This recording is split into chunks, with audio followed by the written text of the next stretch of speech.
When Jesus came to earth, he was ready. He was ready to do something new. But he said in John 15:25, they hated me without a cause.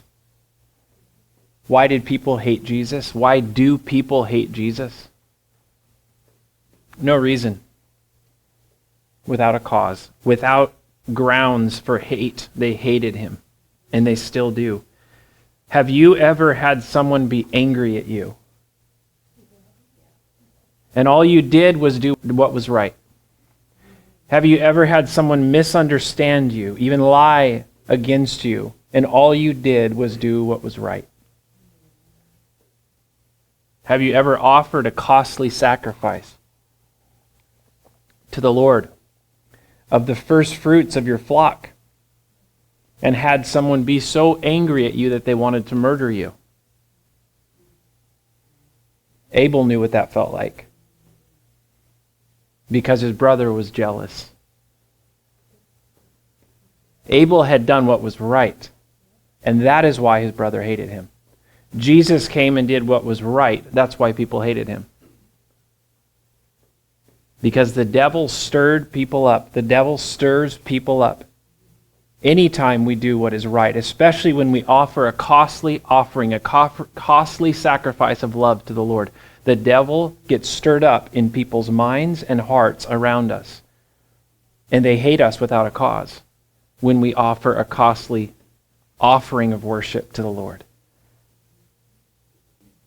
Jesus came and he exhibited love perfectly, love of the Father. He laid down his life out of love for the Father and love for us. And people hated him for it. They hated him because he loved perfectly. Mark chapter 14, verse 1. It was now 2 days before the Passover and the feast of unleavened bread. And the chief priests and the scribes were seeking how to arrest him by stealth and kill him. For they said, not during the feast, lest there be an uproar from the people. At that time, Jesus said to his disciples, according to Matthew 26, verse 2, you know that after 2 days the Passover is coming, and the Son of Man will be delivered up to be crucified. Jesus' disciples knew that he was about to be crucified. They knew that the Passover was coming. And what did his disciples, his closest followers, do knowing that his crucifixion, his death was coming? What did they do about that with that knowledge? We're going to see what they did with that today. Or, more accurately, what they didn't do. But thankfully, someone else picked up the slack for them. It says that the first century religious leaders, the scribes, the chief priests, other gospel accounts say the elders and the Pharisees, basically the entirety of the religious Jewish system, the leadership, wanted to kill Jesus. But it's interesting here because it says they wanted to arrest him by stealth and kill him. By stealth. Why by stealth? Why would they want to do this secretly? Why? Because they knew what they were doing was evil. When people know that what they're doing is evil, they hide.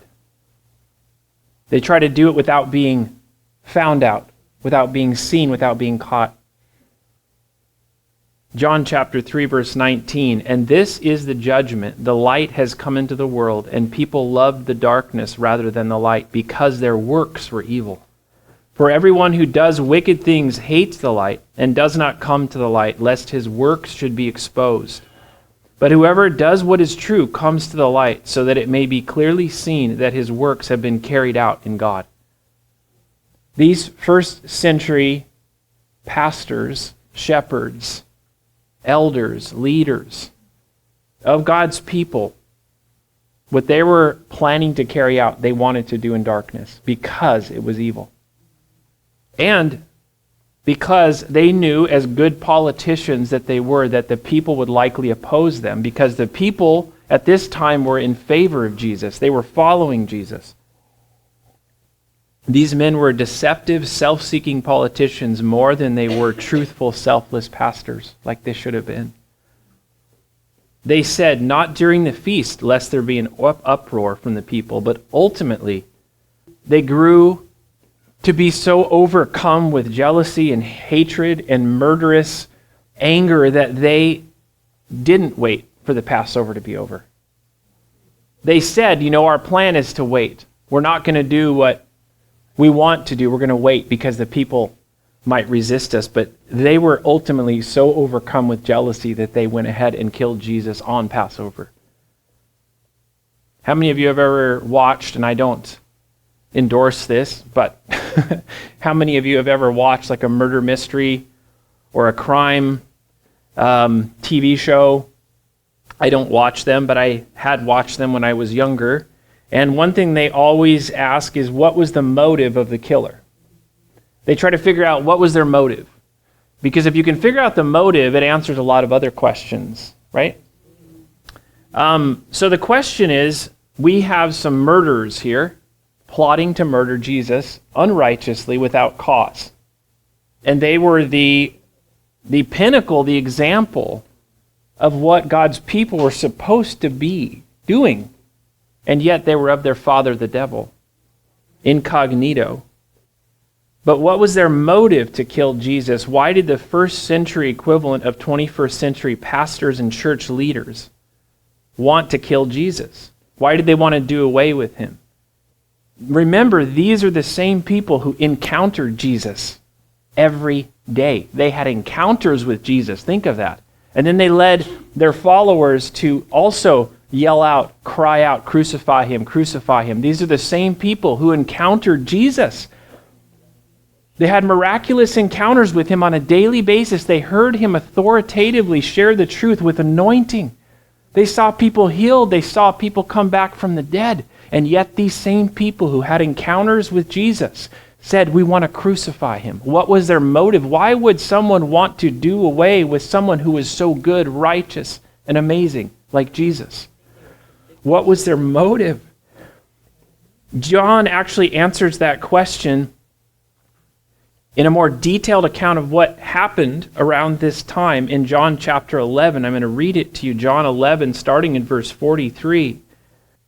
And as you read this, there's really one main motive that John breaks down into three different parts.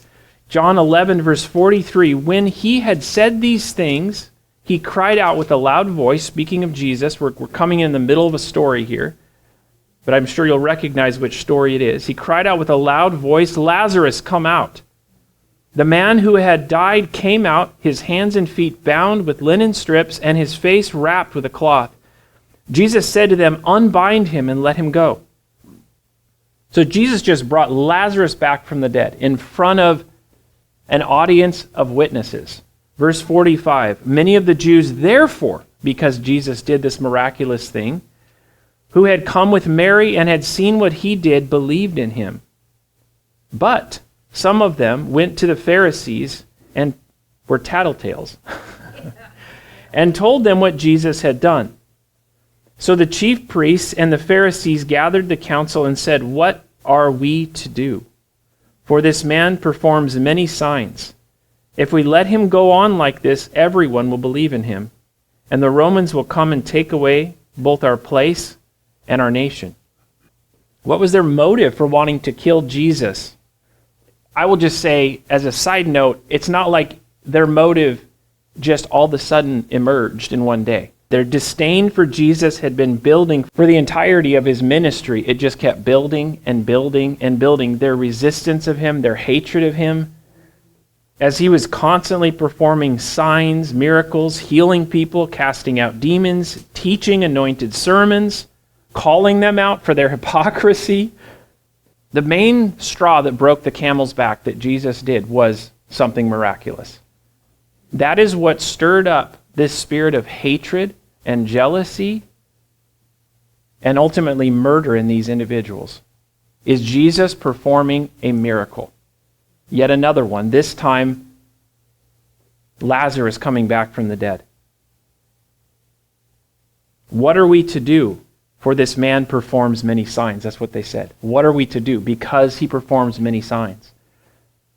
Are you aware that most mainline Christians in America are offended at miraculous signs and wonders? Jesus' miracles are not welcome in his own house. Now, like they were then. Matthew chapter 13, verse 58 says, "And he did not do many mighty works there because of their unbelief." Why did they have unbelief? Why couldn't he do mighty works? Just go one verse before, verse 57. "And they took offense at him. But Jesus said to them, a prophet is not without honor except in his hometown and in his own household." Jesus was not honored in his own house. And that is still normal, customary, standard, and mainline today. Jesus is one and the same with his works. That's his character. And when what he does and what he is about is rejected, he is rejected. Make no mistake. People would rather turn away from the real Jesus than accept what he said and do what he did and do what he said we should do. So the question is, are the same demonic principalities that were at work then still at work today? Absolutely. In his church. So the main reason why the straw that broke the camel's back was Jesus performed a miraculous sign. That, by the way, the Pharisees, the Sadducees, the chief priests couldn't perform. And so, secondly, they were jealous. Even Pilate, the astute politician, recognized this. Mark chapter 15, verse 10, "For he perceived that it was out of envy that the chief priests had delivered him up." They loathed Jesus for calling out their lucrative, corrupt system that they had built, but it was broken according to the Son of Glory. And what made them really nervous is people were getting close to getting free from that broken system. And that's what it says. If we let him go on like this, everyone will believe in him. Now contrast that, by the way, with John the Baptist, who promoted Jesus, versus these first century pastors who promoted themselves. John chapter 3, verse 26, this is the heart that I pray we all have. John 3:26, "And they came to John and said to him, 'Rabbi, he who was with you across the Jordan, to whom you bore witness, look, he is baptizing, and all are going to him.' John answered, 'A person cannot receive even one thing unless it is given him from heaven. You yourselves bear me witness that I said, I am not the Christ, but I have been sent before him. The one who has the bride is the bridegroom. The friend of the bridegroom who stands and hears him rejoices greatly at the bridegroom's voice. Therefore, this joy of mine is now complete. He must increase, but I must decrease.'" John's reaction to Jesus' increasing popularity was, this is the whole point of why I'm on earth, is to promote Jesus, to point people to him. The response of the first century pastors was to put Jesus to death because they wanted to promote themselves. And so when Jesus' popularity grew and his followers grew, they got angry, they got jealous. But ultimately, they were also afraid. Fear is what drove them. It says, the Romans will come and take away both our place and our nation if we let this man Jesus continuing on with what he's doing. They didn't want to lose their broken religious system. They didn't want to lose their temple. They didn't want to lose their power. They didn't want to lose their control. They didn't want to lose their income. All of these things were motivated. They were motivated by fear of not losing these things. It was a self-seeking motivation that they had. I had a conversation with someone yesterday about how sad it is that most church bodies, when Christians gather, it seems as if people tend to worship other people and follow other people more than they come to worship Christ and follow him. It's almost as if as long as they're comfortable with their friends and following what their friends do or their family does, that is their idol, their God. Whereas when Jesus is in the room, somehow he gets missed. They miss the fact, like these first century pastors did, that it's not about the system, it's not about the building, it's not about any of these things, it's just about a person. It's about worshiping the man himself. And so although Jesus didn't do anything wrong, and here he is just bringing freedom to the captives and bringing truth, these men are fighting him, and they're fighting him at every turn. And he's right in front of them saying, this is all about me, it's not about you. The primary reason why we should meet is to host God, to worship him, to point to him, to lift him up. That's the point.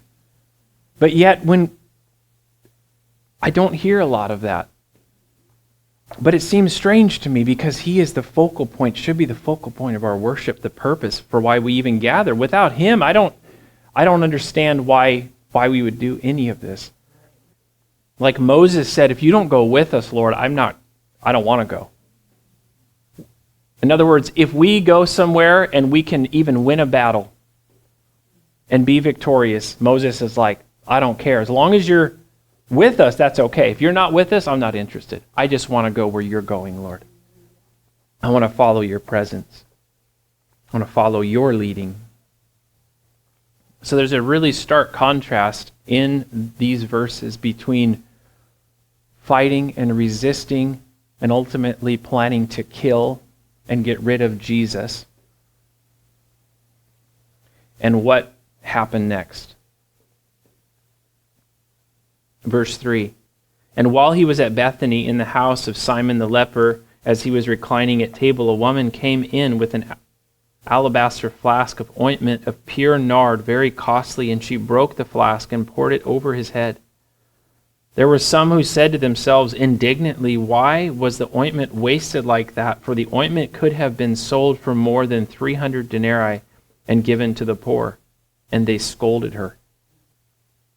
You guys may be aware that the value of what she literally broke on the floor, broke over his head. Other gospel accounts say she also poured it on his feet, on his head, over his whole body, is the idea here. And people looked at that and they said, this is wasteful. It said it was very costly. It was worth 300 denarii. 300 denarii, an average wage, more than 300 denarii, an average wage daily was 1 denarius.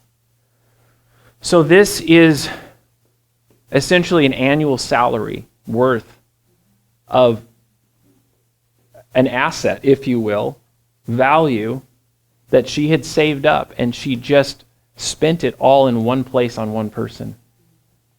The average annual salary in America is $65,000. So in modern terms, this woman poured out $65,000 worth of ointment on Jesus in one instant. It was very costly. And the reason why she did is because she saw the value in the person she was giving that to.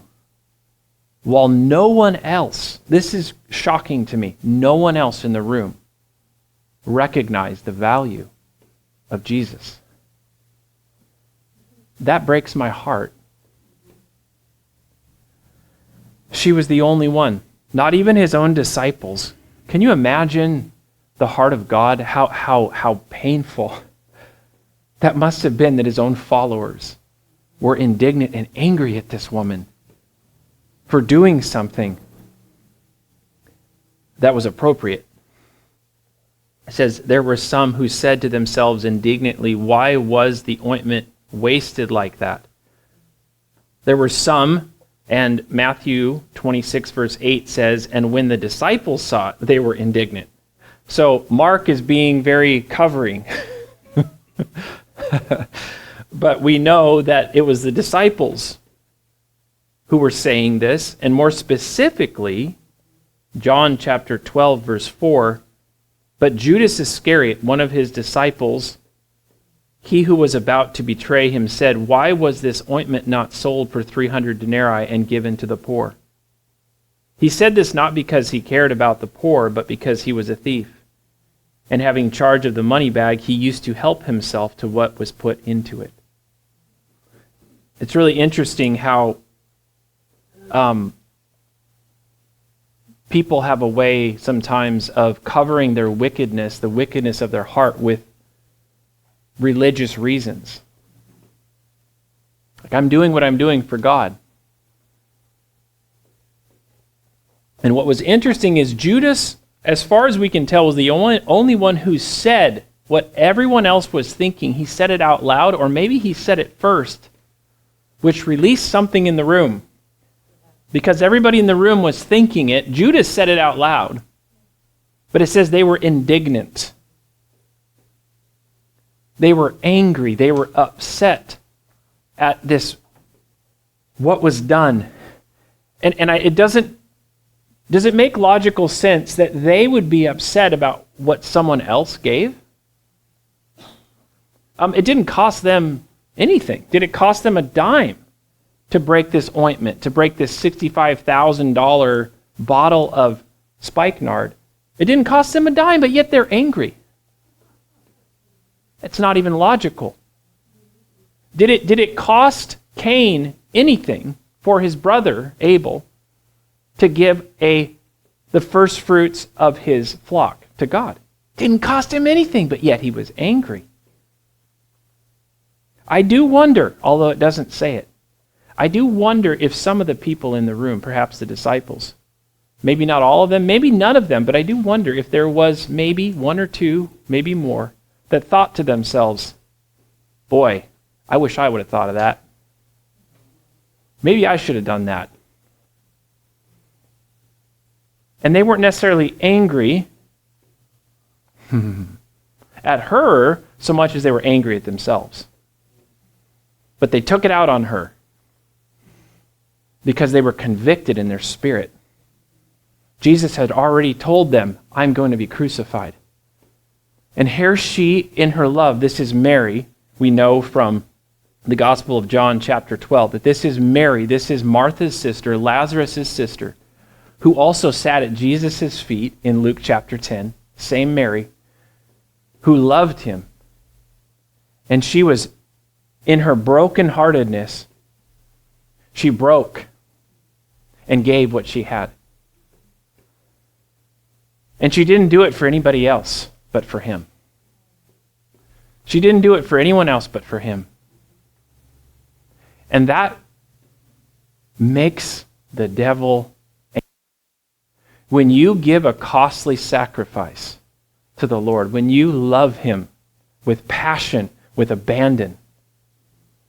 How many of you have ever danced before the Lord in a room with other people and people had got angry and even left the room in a huff, saying things like, that's disorderly? That's the devil.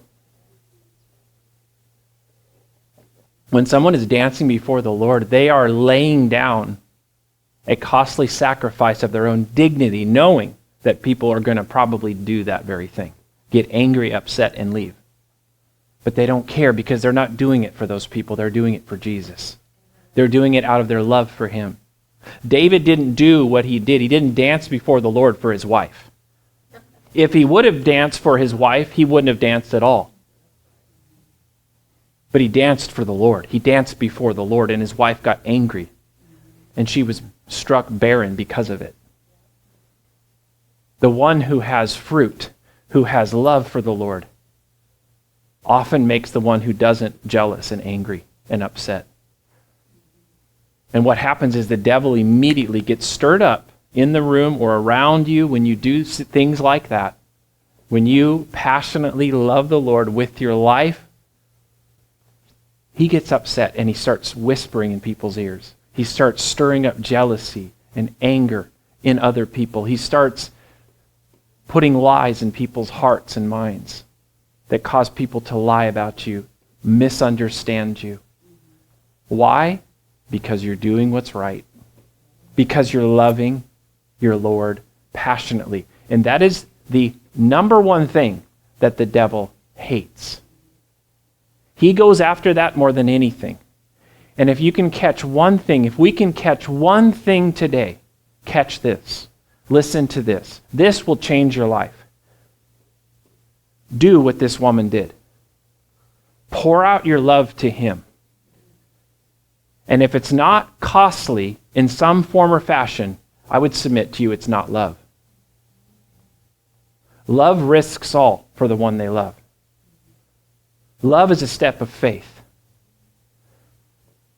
What sort of income did this woman, Mary, give up by doing this?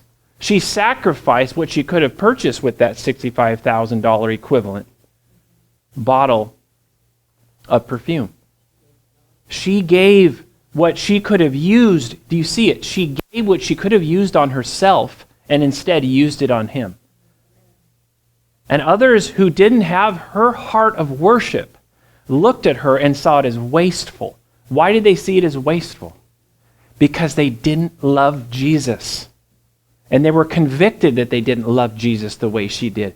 See, they maybe thought loving Jesus was just following him around and listening to some teachings, but she understood love.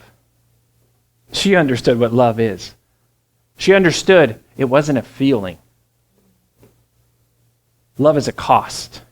Love is giving.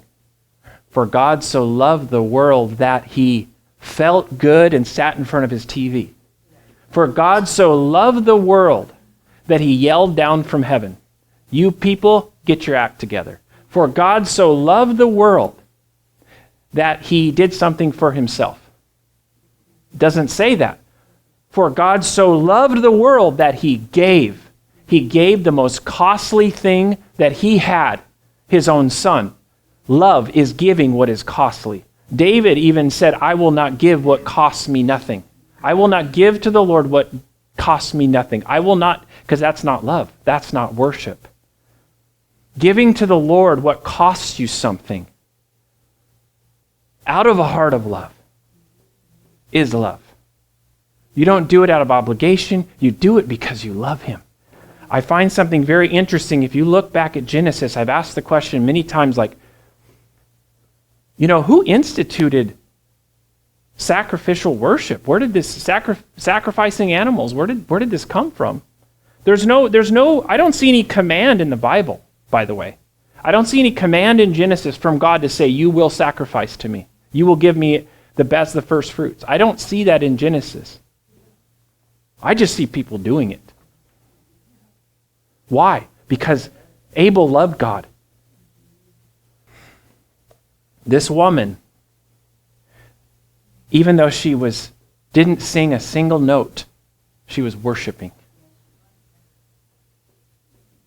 Without a word, she was worshiping. My wife and I, we purchased this building with our own money and renovated it with our own money. When many of our peers were buying vacation homes, we purchased this building to start a church. And it was costly, and others have looked at that decision and said that's really foolish. It was very financially irresponsible, financially risky. Where's the return on your investment? Financially. It makes no sense. And those same people who say that, who think that, certainly are not going to follow our example and do similar things. But while most misunderstand why we did what we did, and the devil lies to them about why we're doing what we're doing, we know, and the Lord knows, why we did what we did. Because we love him. And we show our love to him by loving you. The reason why some people don't see sacrifices like that as making any sense is because they're blind to the value of the one to whom the sacrifice is given. They don't understand that his value is above the value of all others. And he is worth taking the risk for. Like in this particular story, 1 Samuel chapter 1, verse 4. On the day when Elkanah sacrificed, he would give portions to Peninnah his wife and all her sons and daughters. But to Hannah he gave a double portion, because he loved her, though the Lord had closed her womb.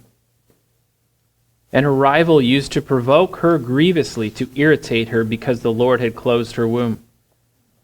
So it went on year after year. As often as she went up to the house of the Lord, she used to provoke her. Therefore Hannah wept and would not eat. And Elkanah, her husband, said to her, Hannah, why do you weep? And why do you not eat? And why is your heart sad? Am I not more to you than 10 sons? After they had eaten and drunk in Shiloh, Hannah rose. Now Eli the priest was sitting on the seat beside the doorpost of the temple of the Lord. She was deeply distressed, Hannah, and prayed to the Lord and wept bitterly. And she vowed a vow and said, O Lord of hosts, if you will indeed look on the affliction of your servant, and remember me, and not forget your servant, but will give to your servant a son, then I will give him to the Lord all the days of his life, and no razor shall touch his head. So Hannah here is pouring out a prayer of love and a vow of a sacrifice of love to the Lord. She says, Lord, I have nothing. I know you have closed my womb, but if you will give me a son, I will give him back to you. I will give you the only son. If you give me one son, I will give you the only son that I've wanted for all these years. Could there have been something more valuable to Hannah than her son at that point? This is what she had been longing for. She had been mocked by this other wife because she didn't have a son. But she said, Lord, if you give me a son, I'm going to give my son back to you because I love you. Now, watch what happens.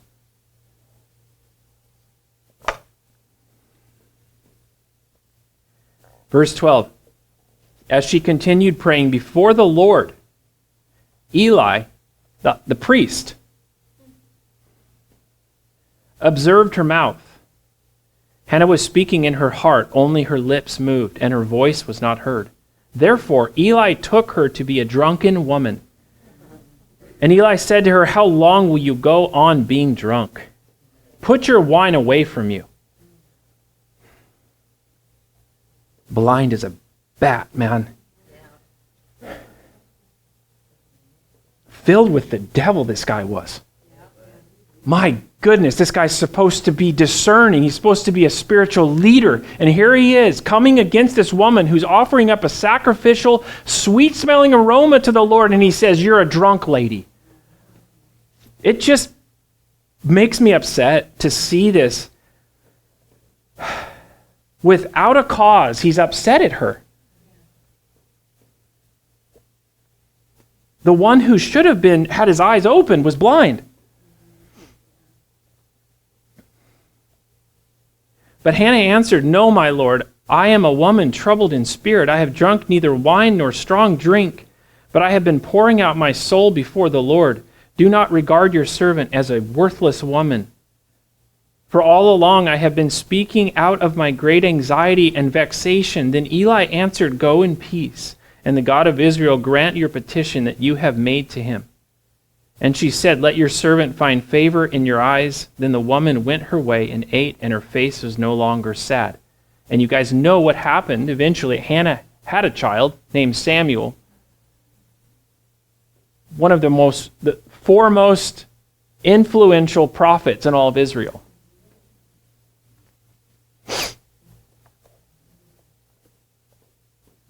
Because Hannah decided to give the most costly thing that she had to give. She gave it to the Lord. And did not that sacrifice bear fruit beyond her life into our lives? Because of what this one woman did in pouring out her sacrifice, we benefit. David became king because of Samuel. We don't know. You don't know the fruit that will come from your sacrifice. You don't know what forest will come from your acorn when you plant it. Hannah didn't. She didn't put any conditions on her sacrifice. She just said, I'm going to give what costs me everything. I'm going to give the most valuable thing I have. But she didn't say, I'm only going to give it if I know that there's going to be results. There's going to be fruit. There's going to be a return on my investment. She didn't say that. She didn't care. She just did it out of love. And I think of the love of Jesus, where he gives himself to people who he knows will reject him in the end. He honors people even who he knows will reject him in the end. And he loves and he loves and he gives and he gives and he gives. And I think of even Judas, who was indignant at this sacrifice, who didn't understand what Mary was doing in pouring out this costly sacrifice, this costly offering that filled the room with fragrance when she broke it. Even Judas, Jesus gave him the most, he gave him the foremost place of honor at that Last Supper. He didn't shame him openly. He loved him to the end, knowing that he would reject Jesus. He gave himself to people, and he continues to give himself to people who he knows will reject him. This is love.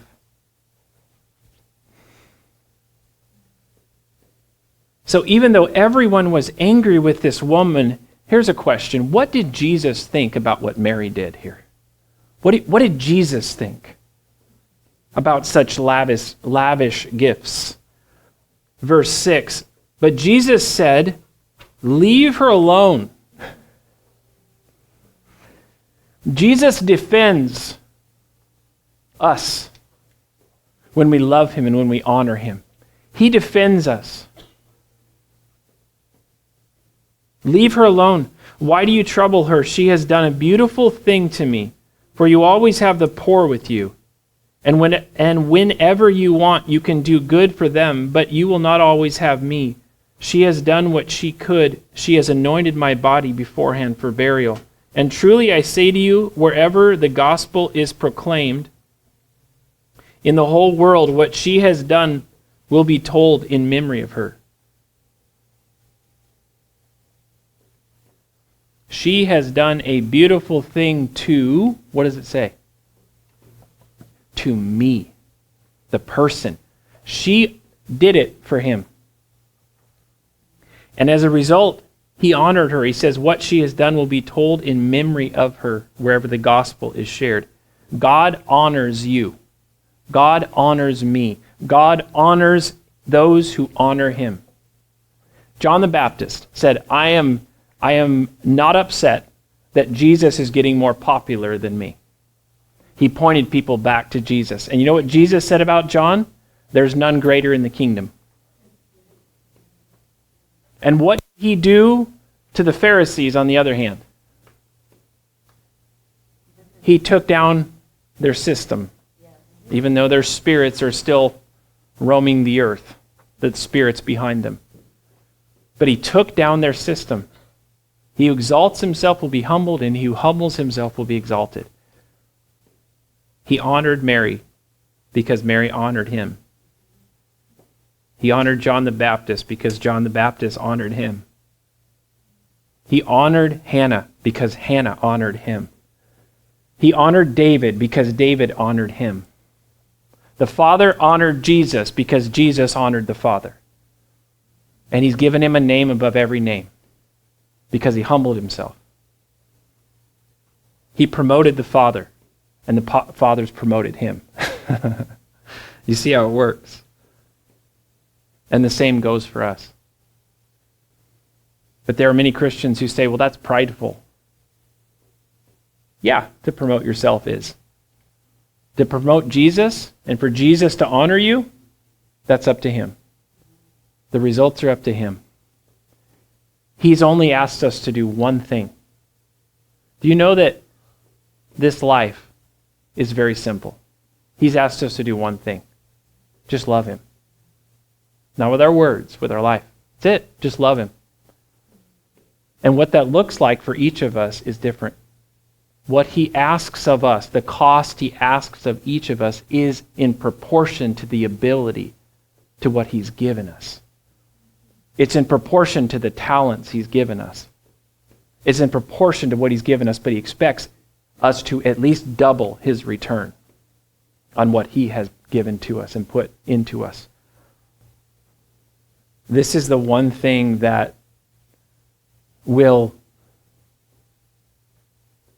change everything for anyone. It was prophesied about Jesus that he would be the one who would raise some up and others would fall as a result of him. And so the question is, will we fall because of him? Because we refuse to serve him, to follow him, because he's king. He is king. And ultimately, one day, all of his foes will bow. It is when we bow now, though, that our life is worthwhile. We will not be like the worthless people that Hannah was mistaken for by Eli. Our life will actually be worth something when we simply love Jesus, when we love the Father and the Holy Spirit, in whatever way he has called us to love him. And what that looks like for my wife and I looks different for you guys. It's different for each of us, and it changes from day to day. Loving him might be simply just giving up and saying no to a relationship that you hold more dear than him. Not meaning you're hateful towards someone, but that you actually fear God more than you fear man. That you will make decisions based on what he says rather than what others want you to do. It could mean giving of your possessions when he says to give financially. It could be letting go of something that you've been holding on to. Something that's actually breaking you down and destroying your life. And he's saying, I want that. I want to strip away every other love. Anything else that vies for my affection, I am here to help you strip that away. I am here to remove anything that gets in the way of us loving one another and having a relationship. He's always doing this. He's so faithful to do this, but he will only do what we let him do. Do you understand that? He will not force himself. He asks, he comes back around, and he knocks again and again. And sometimes it's the same thing. Sometimes, sadly, many people live their whole lives like the children of Israel in the wilderness. And they go round and round doing the same thing when he's like, I have a promised land for you. But the key to going into the promised land is to letting go of the things I'm asking you to let go of.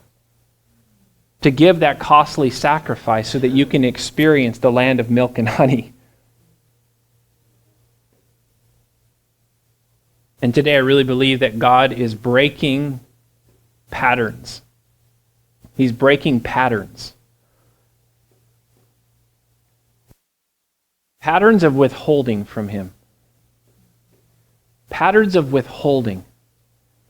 You see, many people justify in their minds and their hearts that they have a good reason to withhold something from the Lord. But actually, there's never a good reason to withhold anything from him. There's never a good reason to hate him, because there's no reason to hate him, even though people hate him without a cause. There's never a good reason to fight him. There's never a good reason not to surrender to him anything he's asking from us. There's never a good reason. The choice is up to us whether we surrender to him or whether we fight him. And surrender is always better because he will always win. But thankfully, he gives us a choice for a while.